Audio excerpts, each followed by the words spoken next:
পুজোর আগে সুখবর রাজ্যের বিধায়ক ও মন্ত্রীদের ভাতা বাড়ল 4 গুণ। 1 লাফে 40,000 টাকা বেতন বৃদ্ধি হয়েছে মন্ত্রী ও বিধায়কদের। বৃহস্পতিবার বিধানসভায় পশ্চিমবঙ্গ দিবস পালন নিয়ে আলোচনা পর্বের শেষে বিধায়কদের জন্য 500% বেতন বৃদ্ধির কথা ঘোষণা করেছেন মুখ্যমন্ত্রী। এর আগে ভাতা বাড়লেও এবার বিধায়ক, প্রতিমন্ত্রী ও মন্ত্রীদের মূল বেতনও বাড়ানো হয়েছে।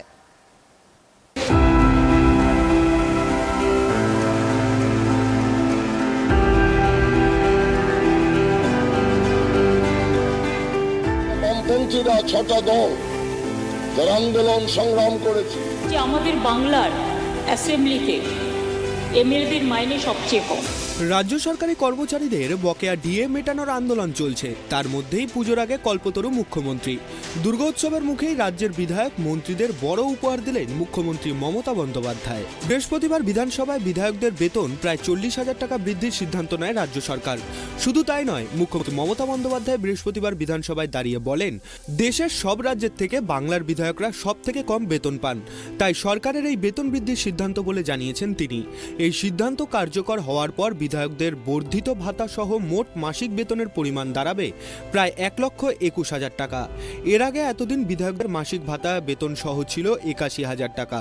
রাজ্যের পূর্ণমন্ত্রীদের ভাতা সহ মোট বেতন আগে ছিল 1,10,000 টাকা। বৃদ্ধির পর বর্তমান বেতনের পরিমাণ প্রায় 1,50,000 টাকা। একই সঙ্গে রাষ্ট্রমন্ত্রীদের বেতন ভাতা সহ আগে ছিল 1,09,900 টাকা। বর্তমানে তা বেড়ে হলো প্রায় 1,49,900 টাকা। আর মুখ্যমন্ত্রীর এই ঘোষণার পরেই শোরগোল পড়ে গিয়েছে বিভিন্ন মহলে। মুখ্যমন্ত্রীর এই ঘোষণার বিরুদ্ধে ব্যাপকভাবে সরব হয়েছেন আন্দোলনকারীরা।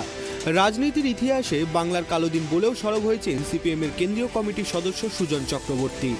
যেখানে রাজ্য সরকারি কর্মচারীরা মহার্ঘ ভাতা পাচ্ছেন না, বিভিন্ন শূন্যপদ পূরণ হচ্ছে না, সেখানে বিধায়ক মন্ত্রীদের এক ধাক্কায় 500% বেতন বৃদ্ধি নিয়ে বাম বিজেপির রোশনালে পড়েছে রাজ্য সরকার।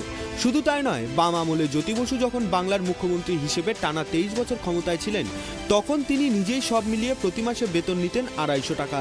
সর্বভারতীয় এক সংবাদ মাধ্যমের দাবি, বেতন হিসেবে এই 250 টাকাও অতিরিক্ত বলেই মনে করতেন তৎকালীন মুখ্যমন্ত্রী জ্যোতি বসু। এমনকি তার 6 দশকের রাজনীতির ইতিহাসে পশ্চিমবঙ্গের একজন বিধায়ককে মাসিক মোট 5,500 টাকা বেতন দেওয়া হতো, যার মধ্যে 2,500 টাকা নির্বাচনী ভাতা ছিল। 90-এর দশকের শেষের দিকেও বাংলার মুখ্যমন্ত্রীর বেতন ছিল 200 টাকা। এক জাতীয় সংবাদ মাধ্যমের প্রতিবেদন অনুযায়ী সেই সময় বিধায়কদের ভাতা বাড়ানো হয়েছিল টেলিফোন, ভ্রমণ ও চিকিৎসা খাতের জন্য। তৎকালীন প্রাক্তন বিধায়কদের পেনশন বাবদ বছরে 12,000 টাকা পর্যন্ত দিত বাম সরকার। এছাড়াও সাইকেল ও টেলিফোন বিল মিলিয়ে সরকার দিত মোট 1,500 টাকা। বিধায়কদের রাজ্যের মধ্যে ভ্রমণ ছিল বিনামূল্যে এবং রাজ্যের বাইরে ট্রেনে ভ্রমণের সময় 15,000 কিলোমিটার পর্যন্ত ছিল বিনামূল্যে।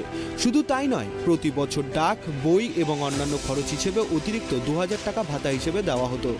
এরপর 2000 সাল থেকে 2011 সাল পর্যন্ত বুদ্ধদেব ভট্টাচার্যের আমলে বাম বিধায়ক মন্ত্রীদের বেতন আরও কিছুটা বেড়েছিল। সেই সময় একজন পূর্ণমন্ত্রীর বেতন ভাতা সহ মোট বেতন ছিল 7,500 টাকা। বিধায়কদের বেতন বেড়ে হয়েছিল প্রায় 7,000 টাকা। তবে বুদ্ধদেব ভট্টাচার্যের সময় বাংলার বিধায়ক মন্ত্রীদের সেভাবে বেতনের অঙ্কের পরিমাণ বৃদ্ধি না হওয়ায় তরুণ বিধায়কদের অনেকেই অসন্তোষ প্রকাশ করেছিলেন। কিন্তু 2011 সালে রাজ্যে ক্ষমতায় আসার পর মুখ্যমন্ত্রী মমতা বন্দ্যোপাধ্যায় 2016 এবং 2019 সালে বিধায়ক ও মন্ত্রীদের বেতন বাড়ানোর সিদ্ধান্ত নিয়েছিলেন। 2023 সালেও তৃতীয়বারের জন্য বিধায়ক মন্ত্রীদের বেতন বাড়ালো বর্তমান রাজ্য সরকার, আর জানিয়ে ইতিমধ্যেই তৈরি হয়েছে বিতর্ক। বিরোধী দলের বিধায়করা মুখ্যমন্ত্রীর এই বেতন বাড়ানোর সিদ্ধান্তে তীব্র প্রতিবাদ জানিয়েছেন। গত কয়েক বছর ধরেই মুখ্যমন্ত্রী মমতা বন্দ্যোপাধ্যায় সহ তার দল তৃণমূল কংগ্রেস বারবার অভিযোগ করে আসছে, কেন্দ্রের বিজেপি সরকার রাজ্যের হকের টাকা আটকে রেখেছে।